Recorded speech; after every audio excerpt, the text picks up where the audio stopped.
Hoje eu converso com o subprocurador Augusto Aras, natural de Salvador, Bahia, ingressou no Ministério Público em 1987. Muito obrigada por essa entrevista. Eu queria perguntar para o senhor o seguinte: o nome do senhor é um dos mais falados para assumir a PGR e o senhor tem se encontrado com o presidente Jair Bolsonaro. Como é que está esse cenário? Inicialmente, cumprimento a todos os telespectadores da Rede TV e agradeço a oportunidade de trazer alguns fatos que são pertinentes nesse momento em que o povo brasileiro espera que o senhor presidente, no universo da sua competência constitucional, indique o futuro Procurador-Geral da República. Efetivamente, eu estive com o presidente Jair Bolsonaro 4 vezes. E nessas oportunidades, o presidente me ouviu acerca de modos de pensar o Ministério Público Federal, o Ministério Público da União, o Ministério Público Brasileiro, e especialmente no que toca a questões de ordem econômica, com vistas ao destravamento da economia do país. O presidente, sempre muito atencioso, preocupado com os destinos da nossa pátria, fez questão de forma entremeada com outros temas que ocorriam, sempre buscar informações acerca de como nós podemos contribuir para que o país volte a crescer, supere esses milhões de desempregos e tenha a estabilidade política necessária para que a nação tenha paz e possa conviver em harmonia. O senhor tem sofrido algumas pressões até de algumas deputadas do PSL que entraram até com um dossiê aí contra o senhor, da própria mídia, dizendo que o senhor é mais esquerdista, que o senhor é defensor do MST. Teve até alguns episódios que o senhor chegou a citar aqui envolvendo o ex-presidente Lula, Che Guevara, algumas citações, né, que o senhor disse que foram levadas para interpretações equivocadas. E aí eu queria também que o senhor me dissesse como é que o senhor enfrenta aí esses ataques, né, essas críticas. Bem, eu prefiro responder às críticas do que vê-las censuradas previamente. O meu respeito à imprensa é primordial para que eu esteja e nós estejamos todos no ambiente democrático. A liberdade de expressão é o primeiro valor e princípio fundante da democracia. Então eu recebo com humildade as críticas, não só das deputadas, mas das redes sociais, movidas por esses dossiês de que eu seria esquerdista. Mas eu quero, em primeiro lugar, dizer aos nossos telespectadores que eu só admito dois carimbos só. O de cristão, praticante, e o de alguém que confia plenamente no sistema econômico de mercado aberto e de proteção à propriedade privada, que assegura a circulação de riquezas, que assegura o pleno emprego, que assegura o desenvolvimento regional, que assegura que o povo brasileiro tenha melhores condições de vida materiais. Dessa maneira, ser esquerdista ou ser direitista está num plano de uma ciência política já superada. A moderna ciência política não mais compreende direita e esquerda, mas sim sistemas econômicos e regimes políticos que dão certo e que não dão certo. De maneira que o meu posicionamento como cristão me conduz sempre a valores humanísticos. A nossa formação judaico-greco-cristão, no nosso processo civilizatório ocidental, nos confere um grau de pensamento que reside em todos os valores pertinentes ao Estado democrático de direito. Daí porque eu não me considero esquerda e nem me considero direita, mas me considero um cidadão cristão, um cidadão que acredita no modelo econômico de mercado aberto, de proteção à vida, à liberdade, à propriedade, e que está disponível e colocou o nome disponível para que o presidente da República possa ter alguém com um pensamento aberto, que respeita a política e os políticos, já que não há democracia e não há política sem políticos. E Mais ainda, que vê o Ministério Público como uma instituição permanente, como guardião da democracia e que há de ser sustentada pela ordem jurídica, e assim o faz, através do respeito à Constituição e às leis do país. Não há espaço no Ministério Público, que eu acredito, para juízos subjetivos, politizados, ideologizados, radicalizados. O nosso pensamento, que o presidente já conhece, é de que nós não podemos criminalizar a política e muito menos criar um empoderamento pelo não, porque isto é algo primitivo já superado pela filosofia pós-moderna. Assim, o que eu quero comunicar a todos os nossos telespectadores é que, como professor da Faculdade de Direito da UNB, com 30 anos de carreira acadêmica, eu tive a oportunidade não somente de estudar direito e ensinar direito empresarial, econômico e eleitoral, mas eu tive a oportunidade de incursionar em múltiplas áreas das ciências humanas e sociais, na filosofia, na economia, na ciência política, na antropologia, e pude também viajar pelo mundo inteiro, conhecendo sistemas econômicos, regimes políticos em todo o mundo, para saber que nessa quadra da minha vida, aos 60 anos, 40 de carreira jurídica, 30 de professor, 32 de procurador da República, eu posso simplesmente dizer que conheço o meu caminhar e o que penso coincide com as ideias postas neste governo e nos auxiliares do presidente da República. Se o presidente da República encontrar alguém que possa atender às suas demandas, estarei eu torcendo como brasileiro para que faça o melhor. Mas uma coisa é certa, Renata, quem quer que o presidente da República venha indicar, terá o meu apoio, terá o apoio de toda a classe, independentemente de corporativismo que nós combatemos veementemente. Mas e se essa pessoa for o senhor? Se o senhor for o escolhido como novo PGR? Trataremos de conferir, de dar efetividade ao conteúdo do título desta carreira, Procurador da República. A República, a res pública, a responsabilidade pela coisa pública pressupõe igualdade formal de todos pela coisa pública, pressupõe alternância no poder, pressupõe que toda e qualquer forma de discriminação ou segregação em torno de corporativismo atenta contra o princípio republicano.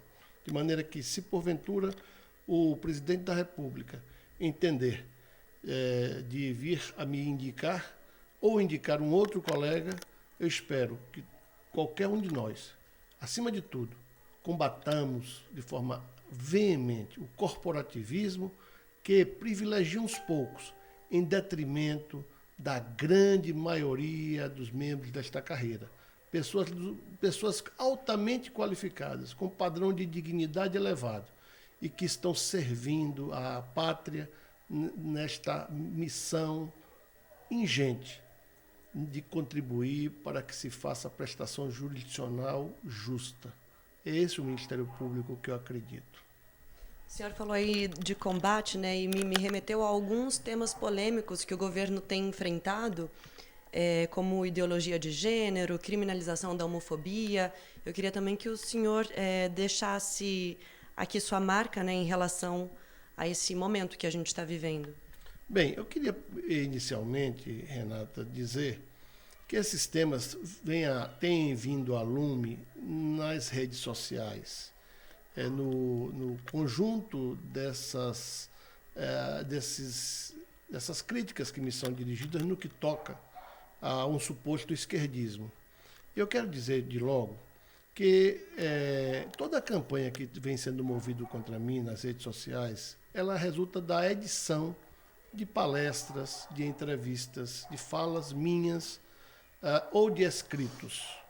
E essas edições, a primeira vítima delas não sou eu não, felizmente, eu só sou uma das vítimas. A primeira vítima das edições maledicentes é o próprio presidente Jair Bolsonaro. Nós temos casos, desde o primeiro dia que o presidente tomou posse, que ele vem tendo a necessidade de ter interlocutores para as suas falas pelas edições maldosas.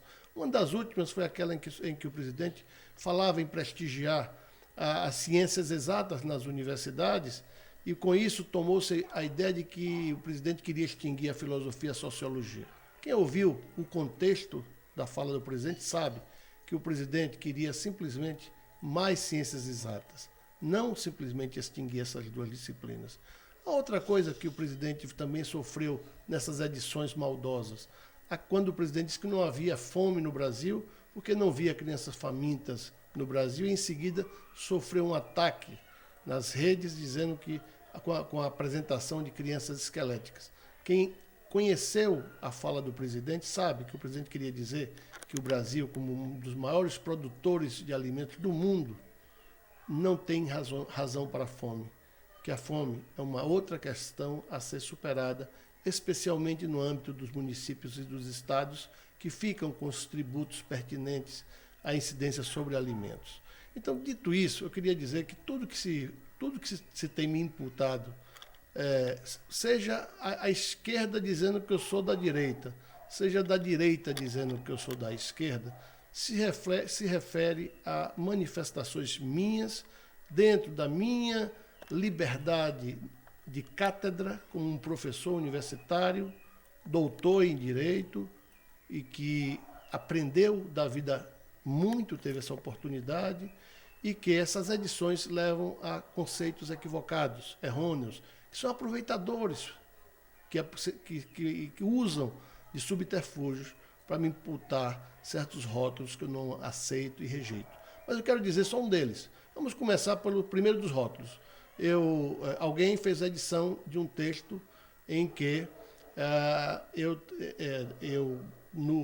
era membro do Conselho Superior do Ministério Público Federal e defendi a liberdade de expressão. Defendi que os jornalistas, a imprensa livre, frequentasse livremente os prédios do Ministério Público Federal, da Procuradoria-Geral da República, e não precisassem ser patrulhados na entrada por um servidor da SECOM, muito menos patrulhado no curso entre a entrada do prédio e o gabinete do procurador, e menos ainda que o servidor da SECOM acompanhasse o jornalista na entrevista que fizesse ao procurador. E depois de uma defesa veemente da liberdade de expressão do jornalismo, da imprensa livre, eu ainda tive a oportunidade, nesse mesmo ato, de solicitar que fosse feita uma moção de agradecimento ao Superior Tribunal Militar, que dias antes havia me condecorado com a mais alta distinção em defesa das instituições, especialmente da Justiça Militar.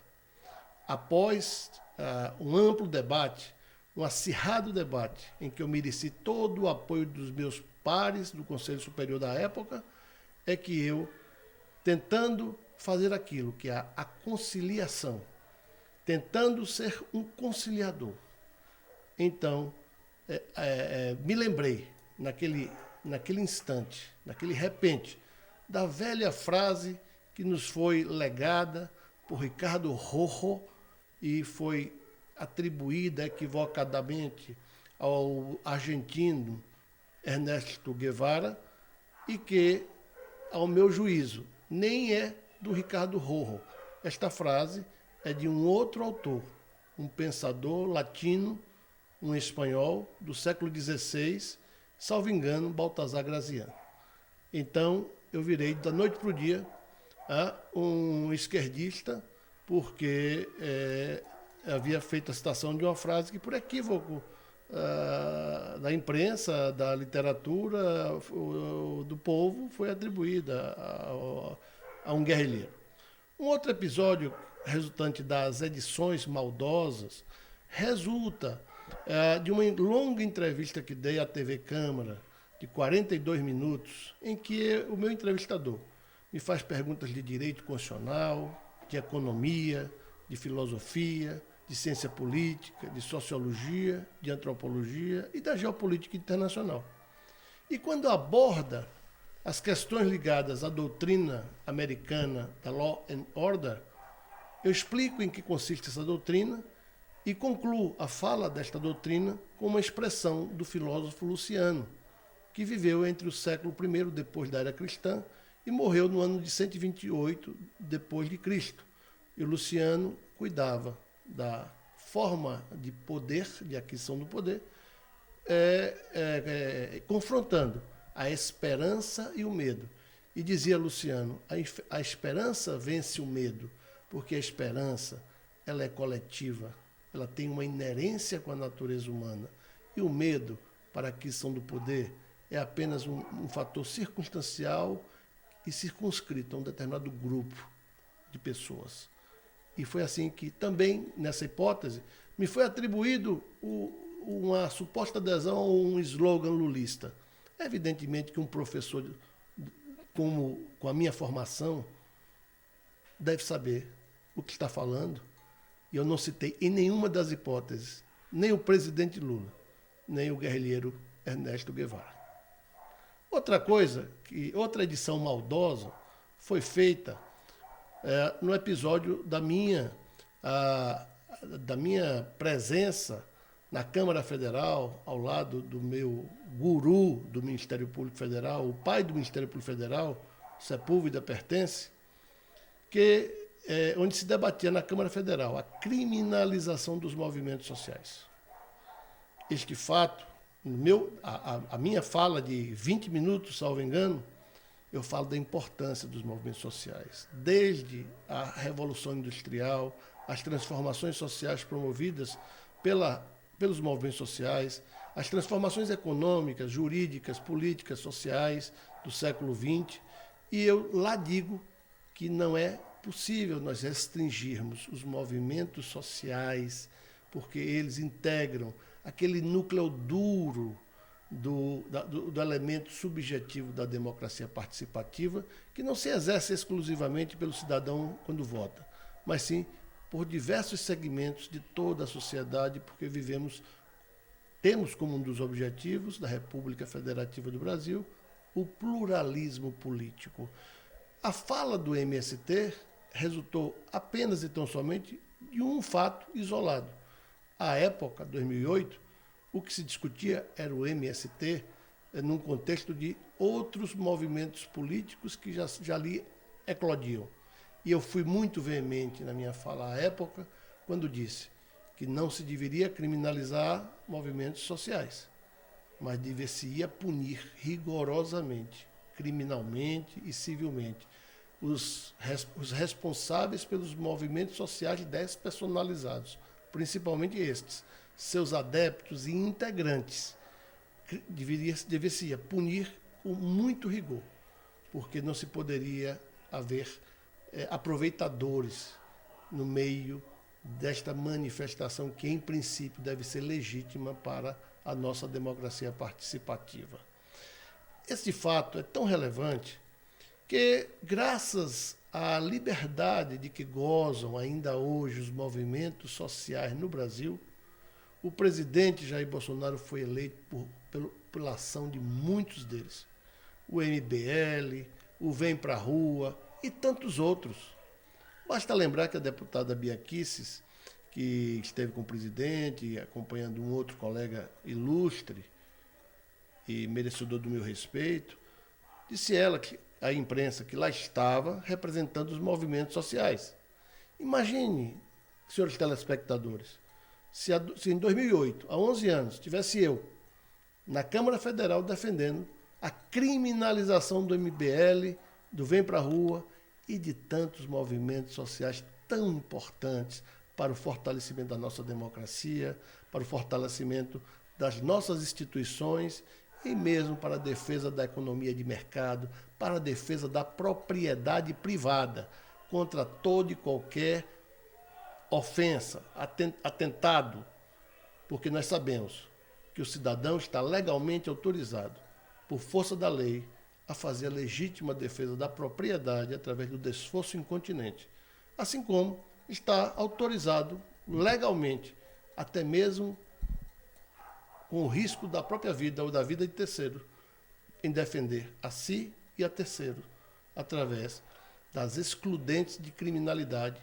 Dentre elas se encontra, inclusive, a legítima defesa da vida, da honra, da propriedade.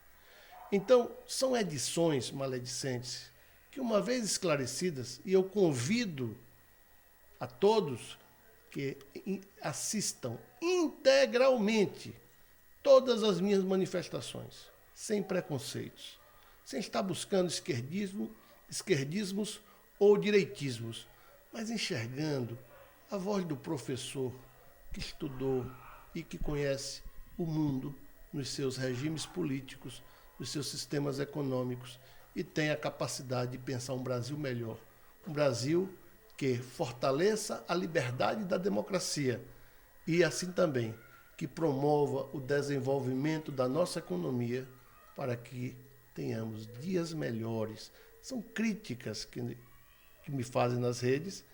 Quero dizer a todos que a história política do Brasil está cheia de dossiês. Atrás de um dossiê tem um criminoso. E eu não serei aqui aquele que irá dar importância a um dossiê cujo conteúdo sequer eu conheço. Sequer me é dado o direito de defesa. Sequer me é dado o direito das garantias constitucionais do contraditório. Perdão. Subprocurador, o novo PGR vai ter um longo trabalho aí pela frente, né? A gente tem aí um Supremo esse ano, um Supremo bastante movimentado e que vai continuar agora aí a partir de agosto com temas também bastante polêmicos, digamos assim. Como é que seria se preparar aí para esse ano que já temos algumas votações aí já para acontecer? Bom, nós temos primeiro que lembrar que o Supremo vem eventualmente usurpando a competência do Congresso Nacional. Criminalizar a homofobia é, de alguma forma, suprimir a competência do parlamento. E mais, aplicando uma analogia que, de regra, é vedado pela lei processual penal e é vedado pelo direito penal, a analogia, salvo a analogia em bona parte. Criminalizar a homofobia é usurpar a competência do Poder Legislativo. Assim como a liberação da maconha também é um outro problema que só pode ser tratado pelo Congresso Nacional. O aborto, em todas as suas dimensões e todas as suas circunstâncias, é também um outro tema a ser tratado pelo Congresso Nacional. A entidade familiar, que na Constituição exige um homem e uma mulher, a união estável, que também no Código Civil exige um homem e uma mulher, o Supremo resolveu dar uma interpretação à lei civil para excluir da lei civil a expressão homem e mulher, para admitir a entidade familiar formada por uniões homoafetivas. E houve até quem quisesse as uniões poliamorosas. Quero dizer a todos que parece estranho que o Supremo dê uma interpretação conforme a Constituição e a lei civil para excluir homem e mulher, mas a Constituição, quem sabe ler, está escrito lá, homem e mulher. Então, de maneira que precisamos ter a compreensão do Supremo de que a independência e a harmonia entre os poderes, como diriam os federalistas, né? Madison, Jay, eram homens de um século XIX que já sabiam que não só os poderes, mas as suas instituições deveriam buscar viver, buscando conciliar as forças que se contendem naturalmente numa democracia. A democracia é vital, ela encontra a sua vitalidade exatamente na tensão permanente entre as suas instituições. Mas tensão permanente não significa invasão de competências. E este é um dado da realidade. Por isso é que nós também temos a preocupação de enfrentar, ainda que como cidadãos, estudiosos, jurista, membro do Ministério Público, professor da Faculdade de Direito da UNB, nós temos muita preocupação em preservar rígido o nosso regime democrático de direito que tem na Constituição Federal e nas leis do país o nosso maior protetor, a sustentação jurídica. É a nossa opção por estarmos sob o império da lei e não sob o império dos homens. O Ministério Público, mais que nunca, precisa cumprir o seu papel, a sua vocação, observar a Constituição e as leis, e assim contribuir, não somente para combater eficientemente a corrupção, não somente adotando o padrão de qualidade da Lava Jato, como uma regra em todas as suas áreas, inclusive estendendo aos estados e aos municípios, mas também, acima de tudo, neste momento da nossa vida pública nacional e econômica, promover o destravamento da economia. Que esse Ministério Público que eu defendo não seja o motoqueiro que atrapalha o trânsito. E eu não quero aqui ofender nenhum motoqueiro, ao motoqueiro que respeita as leis do trânsito, mas sim que seja cumprida a Constituição, para que a economia volte a crescer, para que o desemprego abandone os lares de agora, segundo as estatísticas, 12 milhões e meio de brasileiros, que é o que parece ter sido reduzido os 14 milhões de desempregados para este nível. Então, é esse o Ministério Público que eu acredito. Mas eu gostaria muito de falar também, Renata, para os seus telespectadores, sobre a questão da doutrina da liberdade de gênero. Eu não tenho como pai e avô condições de admitir que uma criança de qualquer idade, ou mesmo um adolescente, seja estimulado a escolher a sua opção sexual a partir de uma liberdade que esta criança, este adolescente, este pré-adolescente não tem sequer a compreensão de certas instituições ou de si mesmo. Deixemos que o Estado, deixemos que as instituições do Estado fiquem fora deste campo da vida da família brasileira. A família brasileira é o sustentáculo dessa nação. E nós não podemos permitir que haja direcionamento de nenhuma natureza. Que cada cidadão e cidadã escolha o gênero que quer adotar. A medicina só conhece dois gêneros, homem e mulher. A opção diversa, independentemente do rol adotado pela OMS, é uma questão íntima de cada um brasileiro e brasileira. Outra pressão também, até mesmo política, né, que o nome do senhor vem sofrendo aí, é por conta de não estar na lista tríplice. Isso aí seria um problema? De hipótese alguma. O presidente não está obrigado a indicar quem quer que esteja em lista tríplice. O presidente é o senhor da escolha do futuro Procurador-Geral da República. E eu fui o primeiro a dizer que não participaria de nenhum tipo de disputa acerca de lista tríplice, e disse por quê? Porque a lista é eminentemente corporativista e quem não faz parte daquele corporativismo jamais entrará naquela lista. A exemplo do que aconteceu nos últimos 15 anos.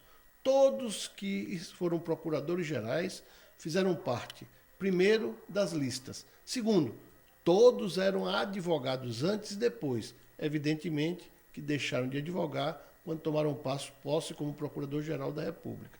E mais que isso, o presidente tem como candidatos, além da minha pessoa, tem a colega, Procuradora-Geral da República, que não participou de lista, embora tenha se comprometido por escrito a respeitar a lista. Tem também o candidato participante da lista, dois candidatos que participantes da lista e não tendo sido eleitos na lista tríplice corporativista, e embora assinado também documentos comprobatórios de que não aceitariam indicação fora da lista, estão trabalhando veementemente, a imprensa dá conta disso. E outro que não participou da lista também já foi recebido pelo senhor presidente. Então, eu não sou um candidato fora da lista, eu sou um candidato dentro da Constituição. E é isso que me fortalece, e é isso que eu quero e gostaria muito que os nossos telespectadores soubessem. Aqui há um procurador comprometido com o Estado Democrático de Direito, comprometido com os valores cristãos e comprometido com um sistema econômico que possa ter uma economia pujante e que nós possamos, em vez de atrapalhar, possamos destravar a economia, reduzindo, mitigando, quiçá um dia acabando com o desemprego, fazendo circular riquezas, para que todos tenham uma vida digna materialmente também. Nesse sentido de cumprimento das leis, o senhor se consideraria assim mais garantista ou mais punitivista? Eu me considero um homem do meio. Eu acredito no velho brocado latino de que a virtude está no meio. Então, eu só não posso aceitar. É o que vem acontecendo. De alguma forma, os agentes públicos que exercem cargos no sistema de justiça se arvorarem a legisladores, se arvorarem a gestores públicos, para agirem no âmbito das suas competências e atribuições, fora da Constituição e das leis do país. Precisamos manter a harmonia e a independência. Aquilo que os federalistas há mais de 150 anos defenderam e ainda hoje, com sucesso, é uma fórmula a ser seguida. Então, como homem do meio, como homem que vê a virtude no meio, in virtus medium, eu defendo que nós sejamos apenas aqueles que, cumprindo o seu dever constitucional, não descambe para nenhum radicalismo e muito menos para ideologizações partidárias de qualquer natureza. Outros temas também que é importante a gente destacar é que o senhor é a favor das cotas econômicas. O que é que isso significa na prática? Significa dizer que o sistema de cotas é uma criação indiana do primeiro-ministro Abdenkar. Foi um Dalit que chegou ao poder na Índia. E pela grande desigualdade social, econômica e cultural da época, ele estabeleceu uma política de cotas. Nós, no Brasil, com o nosso pluralismo político e o nosso multiculturalismo, evidentemente não chegamos até a complexidade de uma sociedade indiana. Todavia, temos uma peculiaridade, que é a formação de um povo baseado no europeu, no africano e no indígena. Me parece que este povo nosso, tão rico culturalmente, com este caldo de cultura maravilhoso, precisa ter uma segurança. E a melhor segurança para o sistema de cotas é o sistema econômico. Ou seja, quem só estudou em escola pública pode gozar das cotas. As cotas deixariam de ser étnicas, raciais, pela cor da pele, mas sim uma questão econômica, para que nós possamos equalizar, tanto quanto possível, as diferenças sociais, culturais, políticas geradas por motivos econômicos. Temos exemplo, salvo engano, a Universidade Federal da Bahia, desde a adoção das cotas, sempre foram econômicas e nunca de outra natureza. Sobre os conselhos extintos também pelo presidente? Venham sendo atacados, venham sendo objeto destinatário de críticas, porque assinei um ofício juntamente com outros colegas das câmaras de coordenação e revisão do Ministério Público Federal, ponderando, e tão somente ponderando à época, que o presidente da República não extinguisse por decreto 37 conselhos criados por lei. Porque o decreto é um ato administrativo inferior à lei. A lei é uma produção, é um ato complexo, né? Discutido, votado e aprovado pelo Legislativo e sancionado pelo Executivo. De maneira que essas críticas simplesmente desaparecem quando se observa que, após aquela nossa manifestação, que foi só uma mera ponderação, está escrito isso com todas as letras no ofício, e se dirige apenas a 37 conselhos criados por lei. Todos os outros conselhos criados por atos administrativos deveriam, como foram, extintos pelo presidente da República.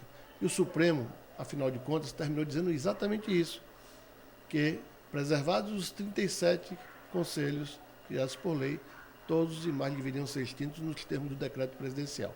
Mas eu quero acrescentar mais. Quem quer que vá chefiar o Ministério Público Federal, precisa também, no plano interno, extinguir aqueles órgãos que lá estão em demasia e que só se prestam para o aparelhamento da instituição. Então, eu coloco já aqui para o público que quem quer que seja escolhido pelo seu presidente, que adote a mesma providência. Acabe com tantas instâncias que são inócuas, desnecessárias e contribuem tão somente para aparelhar a instituição com o corporativismo que eu aqui combato veementemente. Sim. Outro tema também que a gente mencionou agora foi a excludente de licitude dos PMs. Bom, o pacote anticrime acresce uma excludente de licitude ou de criminalidade para os policiais que, no exercício das suas funções, venha a matar alguém e, na atualidade, nós já temos o Código Penal onde há uma excludente de criminalidade que é aquela em que o homicídio ou qualquer outro crime contra a vida venha a ocorrer em razão do exercício do dever legal. Eu creio que este dispositivo penal já existente desde 1942, ele pode continuar em pleno exercício e proteger os policiais civis e militares, porque, na hipótese de uma ação que atente contra a vida, já existe lei para isso. Mas eu digo mais para você.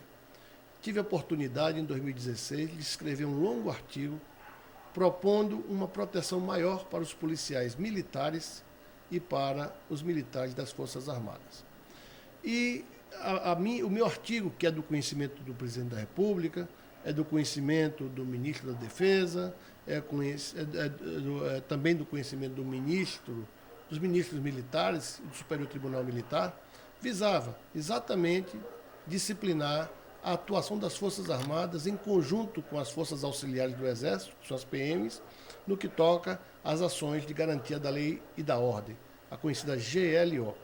E nesse meu artigo, em que eu apresento inclusive minutas de propostas legislativas para proteger o policial militar em ação conjuntamente com as Forças Armadas, eu defendo que o mesmo tratamento dado para os policiais das Forças Armadas, para os militares das Forças Armadas em ação de GLO, fosse estendido o tratamento aos policiais militares. E com isso, nós teríamos uma isonomia entre agentes públicos da segurança pública em garantia da lei e da ordem, submetidos ao mesmo tratamento legal, sem discriminação.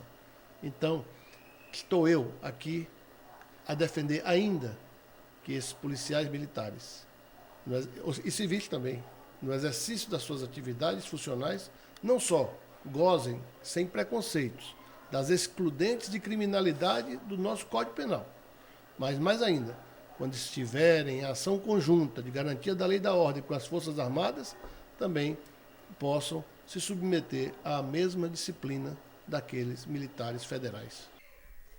E para a gente finalizar agora, o Planalto ele tem dado já indícios de que procura um PGR alinhado, né, com as propostas do governo. O presidente ele já até traçou aí parte do perfil, né, do que ele procura, um PGR sem estrelismo, que não impõe empecilhos na questão ambiental, em obras públicas. Isso é possível? Sim, sim. Os romanos diziam que a maior das justiças é a maior das injustiças. É um brocado latino que pode ser, ainda em latim dito, summa iuria, sumo ius, summa iuria. O maior dos direitos é a maior das ofensas, a maior das injúrias.